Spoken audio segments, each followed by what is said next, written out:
तो दोस्तों अब स्टार्ट करो registration of charges chapter number 6। Again पढ़ने का वही पैटर्न रखते हैं। हमारा आईसीएआई मॉड्यूल जो पढ़ने के लिए बेस्ट है। चार्जेस का एक बेसिक प्रीमाइसिस ये होता है कि कंपनी जैसे लोन ले रही है बैंक से, तो वो क्या करती है, एक अग्रीमेंट साइन करती है बैंक के साथ और अपनी प्रॉपर्टीज मेंशन कर देती है। जो जो प्रॉपर्टीज मेंशन करती है कंपनी, उन उन प्रॉपर्टीज पे बैंक का भी राइट आ जाता है। और बैंक अपने राइट्स को तब एक्सरसाइज करता है या यूज करता है जब कंपनी लोन पे करने में डिफॉल्ट कर देती है। तो ये जो पर्टिकुलर वर्ड है चार्ज, इसका मतलब होता है राइट क्रिएटेड ओवर प्रॉपर्टी। आप ओरिजिनल प्रॉपर्टी को ले जाके मत रखो, एक अग्रीमेंट साइन कर दो बैंक या चार्ज होल्डर के साथ और बता दो कि आप किस किस प्रॉपर्टी पे बैंक का राइट क्रिएट कर रहे हो, ताकि इनके आप अगर लोन ना चुका पाओ तो बैंक वाले आके उस पे अपना राइट यूज कर सके और अपना पैसा रिकवर कर सके। तीन की टर्म्स ध्यान रखो। जब हम लोन लेते हैं तो इसे बोलते हैं क्रिएशन ऑफ चार्ज। जब लोन की टर्म एंड कंडीशन में कोई चेंज आता है तो इसे बोलते हैं मॉडिफिकेशन ऑफ चार्ज। और जब पूरा लोन हम पे कर देते हैं तो इसे बोलते हैं सेटिस्फैक्शन ऑफ चार्ज। सिस्टम ये चलता है कि कंपनी को यहां बोरोवर बोला जाता है, जो बैंक लोन ले रहा है उसे हम लोग चार्ज होल्डर कहते हैं। चार्ज होल्डर कहते हैं। इनके बीच एक अग्रीमेंट बनता है जिसको चार्ज अग्रीमेंट बोलते हैं। इस अग्रीमेंट में ये मेंशन किया जाता है कि इस लोन के बदले में किस किस प्रॉपर्टी पे ये बोरोवर या बैंक जो कंपनी वाले हैं बैंक को राइट दे रहे हैं। इस चार्ज एग्रीमेंट का रजिस्ट्रेशन आरओसी के या रजिस्ट्रार ऑफ कंपनीज का करा दिया जाता है। आरओसी ऑनलाइन वेबसाइट जिसका नाम है mca21.gov.in पे उस पर रिकॉर्ड अपलोड कर देता है, जिसको कोई भी ऑर्डिनरी पीपल इंस्पेक्ट करके देख सकते हैं कि इस कंपनी का कौन कौन सा लोन चल रहा है, किस किस जगह पे चल रहा है और कौन कौन सी प्रॉपर्टी इन्होंने चार्ज पे रखी है। तो इसकी पूरी कहानी जो लीगल फ्रेमवर्क है चैप्टर 6 सेक्शन नंबर 77 से 87 में कवर होती है।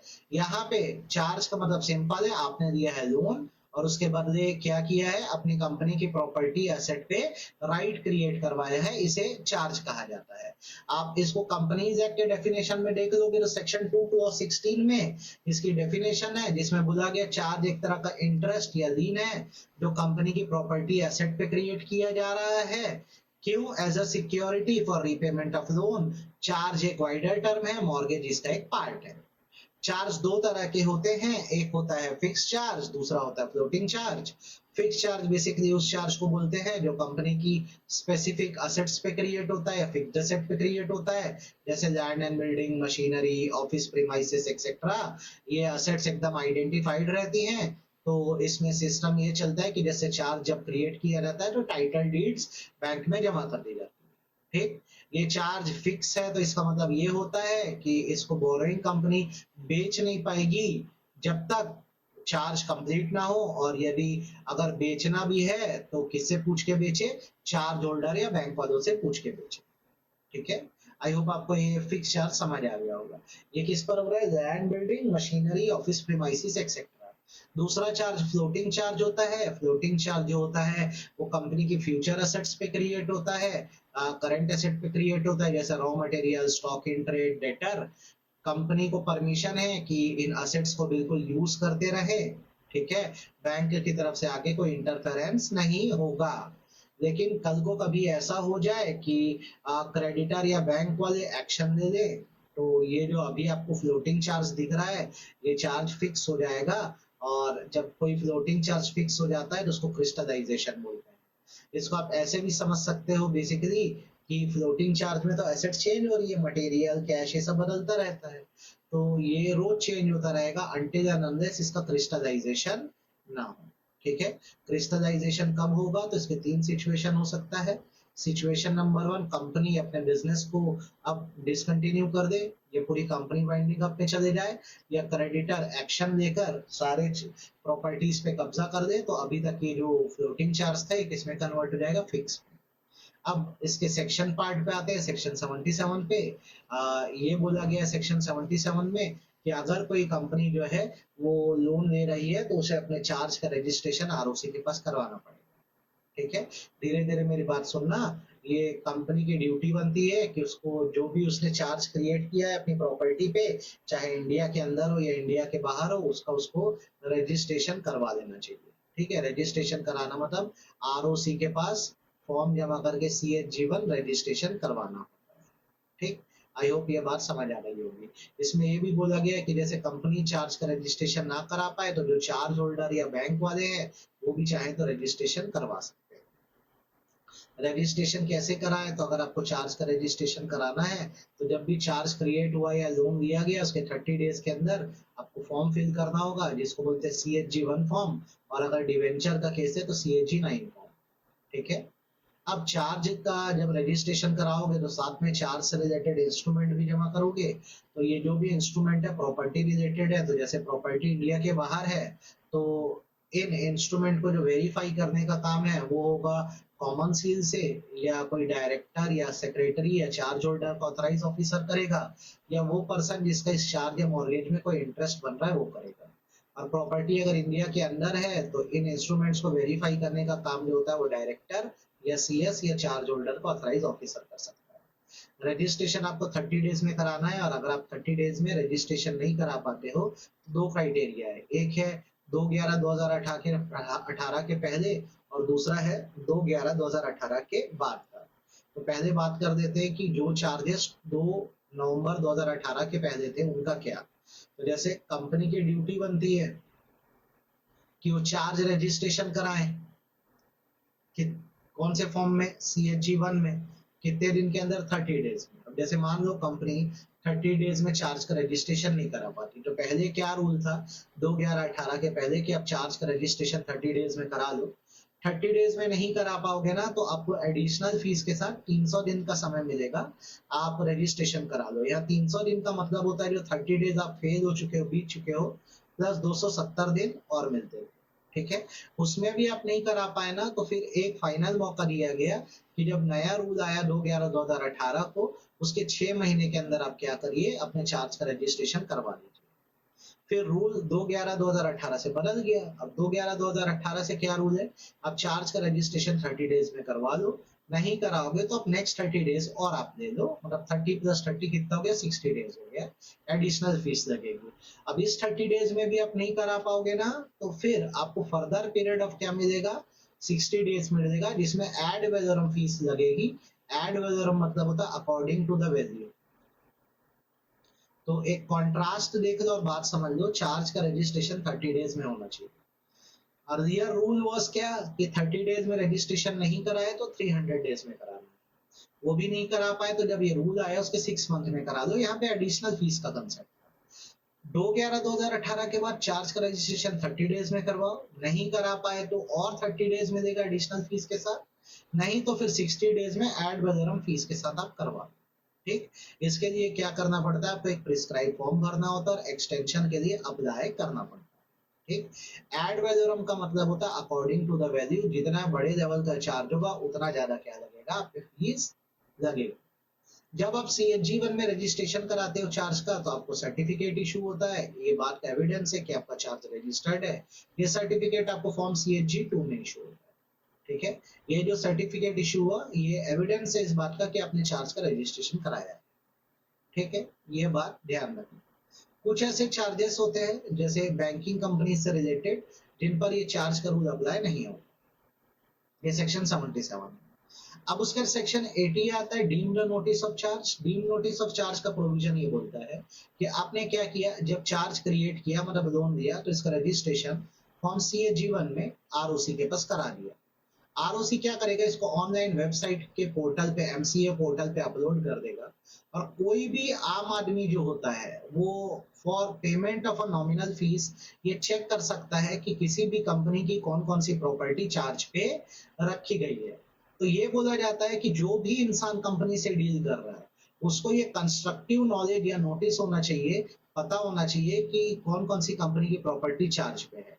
अब उसने यदि ऐसी कोई प्रॉपर्टी एक्वायर कर दी और उसका नुकसान हो गया तो कल को उसके लिए वो कंपनी को जिम्मेदार नहीं ठहरा सकता, और ये नहीं बोल सकता कि भाई साहब कंपनी ने मुझे नहीं बताया था कि प्रॉपर्टी चार्ज पे है। रीजन ये तो ऑनलाइन पोर्टल पे डिटेल मौजूद है, आपको देख लेना चाहिए था। तो आपको जो मैंने पूरी कहानी बताई है, डिटेलिंग दी है, और ये विष्णु मार्केटिंग का केस अच्छे से पढ़ लेना, तुम लोग को समझ आ जाएगा।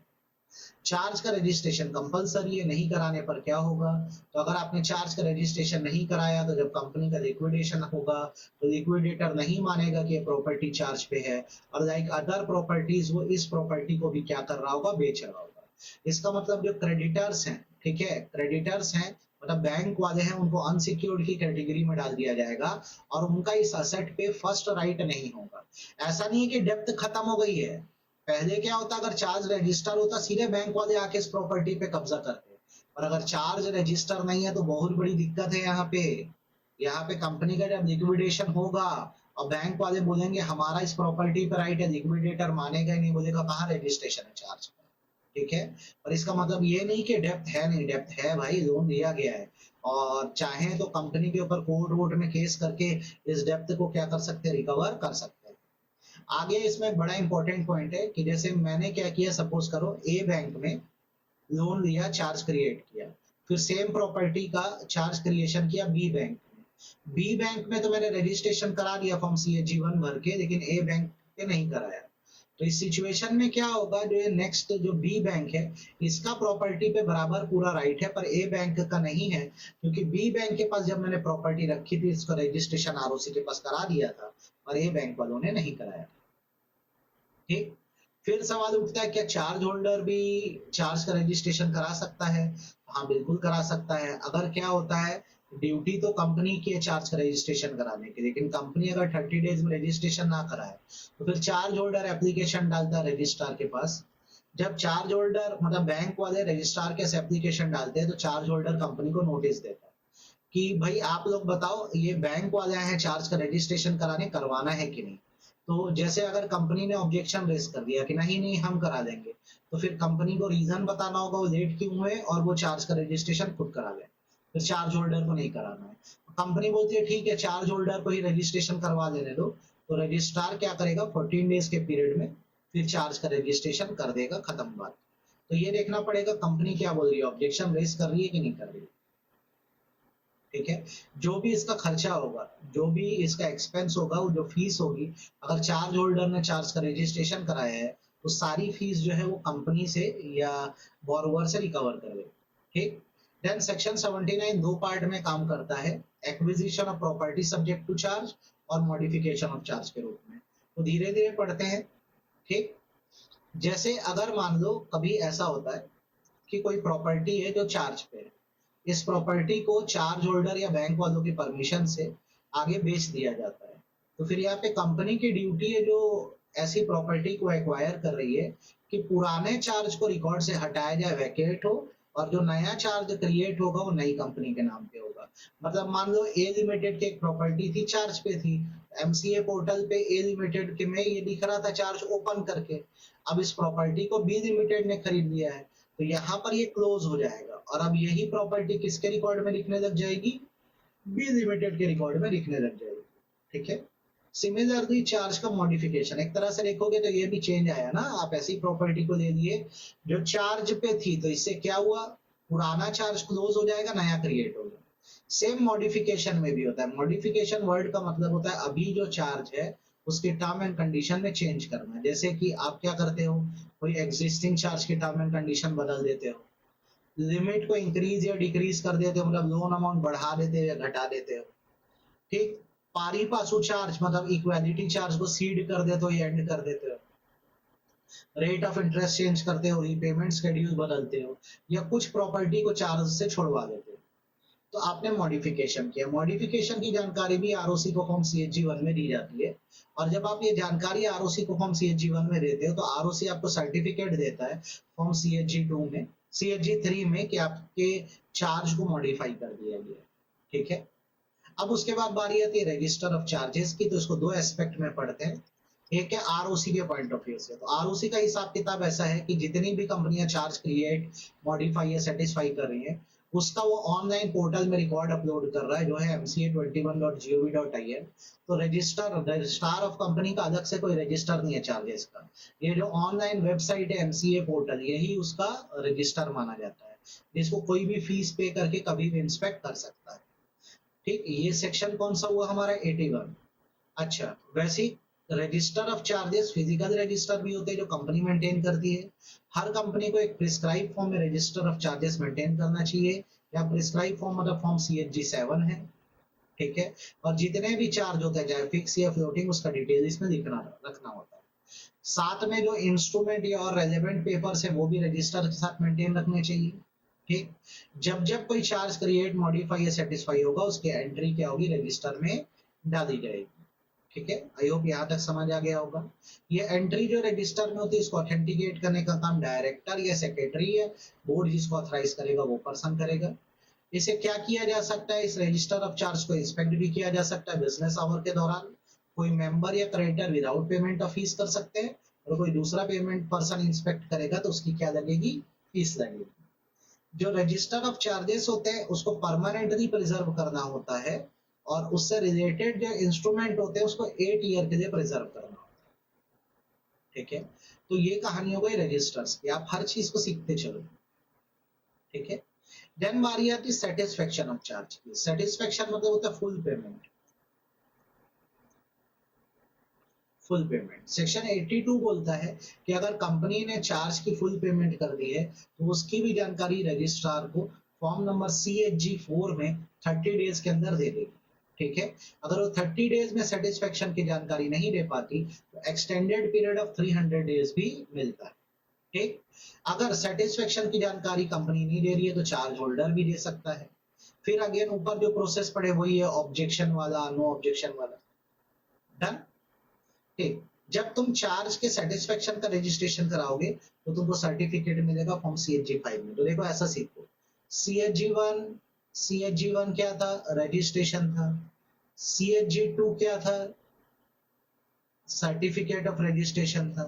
CHG 3 क्या था, CHG 3 क्या था, सर्टिफिकेट ऑफ मॉडिफिकेशन था, क्योंकि मॉडिफिकेशन भी तो CHG 1 में ही होता है। CHG 4 क्या है, सेटिस्फेक्शन है। CHG 4 क्या है, सेटिस्फेक्शन है। CHG 5 क्या है, तो CHG 5 जो है certificate of satisfaction of charge. ठीक है, तो जब सेटिस्फेक्शन हो भी जाता है तो उसका भी डॉक्यूमेंट कम से कम 8 साल प्रिजर्व करना। ठीक, इसमें सेक्शन 83 बच्चों एग्जाम के हिसाब से बहुत अच्छे से पढ़ के जाना। सेक्शन 83 ने रजिस्ट्रार को ये पावर दी हुई है कि वो सेटिस्फेक्शन से रिलेटेड एंट्री बना सकता है अगर उसको कंपनी की तरफ से कोई इंटीमेशन नहीं भी आया है। अकॉर्डिंगली ये बोला जाता है जैसे कोई चार्ज रजिस्टर है और एक एविडेंस बताया जा रहा है कि चार्ज फुल्ली पेड हो चुका है, मतलब डेप्थ क्या हो गई है, पूरी सेटिस्फाई हो गई है और प्रॉपर्टी जो है हो गई है वो रिलीज हो गई है। तो रजिस्ट्रार के पास ये पावर है कि अपने हिसाब से रिकॉर्ड से आपकी कंपनी का नाम क्लोज कर सकता है, इस कंपनी के नाम पे चार्ज बंद हो चुका है, और इसकी जानकारी जो होगा वो बिल्कुल कंपनी को भी दे देगा और चार्ज होल्डर को भी दे देगा। तो ये रजिस्ट्रार की पावर है कि खुद से अगर उसको पता लगता है कि चार्ज सेटिस्फाई हो गया तो अपने रिकॉर्ड में बंद कर सकता है। ठीक है, आई होप आपको ये बात समझ आई होगी। देन सेक्शन 84 आता है। सेक्शन 84 आता है कि जैसे कोई कंपनी लिक्विडेशन में जाती है और कंपनी में रिसीवर या मैनेजर अपॉइंट किया जाता है। ठीक है, तो इसकी जानकारी भी ROC को देनी पड़ती है, रजिस्ट्रार को देनी होती है। तो अगर मान लो कोई पर्सन है, जिस पर्सन का मतलब यहाँ पे कंपनी बोल दो, जिसको ऑर्डर मिला है कि रिसीवर को अपॉइंट करना है जो उसकी प्रॉपर्टी को मेंटेन करेगा, तो उस पर्सन या कंपनी को ROC को जानकारी देनी होती है कि हमारी कंपनी में ये रिसीवर है जो आगे से क्या है पूरा एसेट्स की देखभाल करेगा, और ये जानकारी जो है फॉर्म नंबर CHG 6 में देना होता है।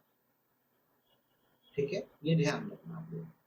देन ऊपर दिए गए अगर आप लोग नियमों को नहीं मानते हो चार्जेस के, तो ये माना जाएगा कि कंपनी के ऊपर 5 लाख की पेनल्टी लगती है और कंपनी के ऑफिसर्स के ऊपर 50,000 रुपए की पेनल्टी लगती है। वैसे ही कोई फ्रॉड व्रॉड का मामला सामने आया कि जैसे चार्ज के समय फॉल्स या इनकरेक्ट इंफॉर्मेशन दिए या कोई इंफॉर्मेशन को छुपा दिए रजिस्ट्रेशन कराते समय, तो वही फ्रॉड का सेक्शन 447 का केस बनता है। लास्टली सेक्शन 87 आता है, सेंट्रल गवर्नमेंट की पावर कि वो रेक्टिफिकेशन कर सकती है। सेक्शन 87 सेंट्रल गवर्नमेंट को एम्पावर करता है कि वो रजिस्टर ऑफ चार्जेस में रेक्टिफिकेशन कर सकती है। ऐसा तब जब एक ओमिशन हो गया है जहां पर चार्ज सेटिस्फाई हो गया था पर उसकी जानकारी ROC को नहीं दी गई थी, या फिर मान लो जो चार्ज रजिस्टर कराया गया, जो डिटेल दिया गया था उसमें किसी तरह की मिस्टेक, तो फिर सेंट्रल गवर्नमेंट के ऐसा एप्लीकेशन डाल दो आप कि भाई हम अब सेटिस्फेक्शन का फॉर्म जमा करना चाहते हैं, या हमसे जो पहले मिस्टेक हो गई है उस मिस्टेक को हम क्या करना चाहते हैं, सुधारना चाहते हैं। तो सेंट्रल गवर्नमेंट को अगर ये दिख जाता है कि भाई साहब ये धोखे से हुआ है, एक्सीडेंटली हुआ है, इनएडवर्टेंट से हुआ है, और इसे किसी भी क्रेडिटर या शेयर होल्डर का नुकसान नहीं हुआ है, तो आपका अलाउ कर देगा कि ठीक है जो भी गलती है आप सुधार लो। आप लोग ऐसा एप्लीकेशन जो डालोगे, ठीक है, सेंट्रल गवर्नमेंट के पास, वो फॉर्म नंबर CHG 8 में डालोगे। सेंट्रल गवर्नमेंट का जो ऑर्डर आएगा उस ऑर्डर को फॉलो करना पड़ेगा। ये था आपका कौन सा चैप्टर, चार्ज चैप्टर। इसमें फॉर्म नंबर्स बड़े अच्छे से पढ़ लो, CHG 1 2 3 4 5 6 7 8 9 और 10। यहाँ पे CHG 1 क्या था, registration slash modification of charge, ठीक है। CHG 2 क्या था, सर्टिफिकेट ऑफ रजिस्ट्रेशन। CHG 3 क्या है, सर्टिफिकेट ऑफ मॉडिफिकेशन। CHG 4 क्या है, सेटिस्फैक्शन। CHG 5 क्या है, certificate of satisfaction, certificate of satisfaction. CHG 6 क्या है, अपॉइंटमेंट ऑफ रिसीवर। CHG 7 क्या है, रजिस्टर ऑफ चार्जेस। CHG 8 क्या है, एप्लीकेशन टू सेंट्रल गवर्नमेंट, ठीक है। CHG 9 क्या है, रजिस्ट्रेशन ऑफ डिबेंचर। CHG 10 क्या है, कॉन्डोनेशन ऑफ डीडे, ठीक है। ये पूरा आपका ओवरऑल कंसेप्ट हो गया चार्जेस का। मैंने आपको सेक्शन 77, 78, 79, 80, 81, 82, 83, 84 पूरा पढ़ाया। आपकी जिम्मेदारी है कि आप इसको बहुत अच्छे से पढ़ो और सीखो। ये चार्जेस चैप्टर कंप्लीट हुआ।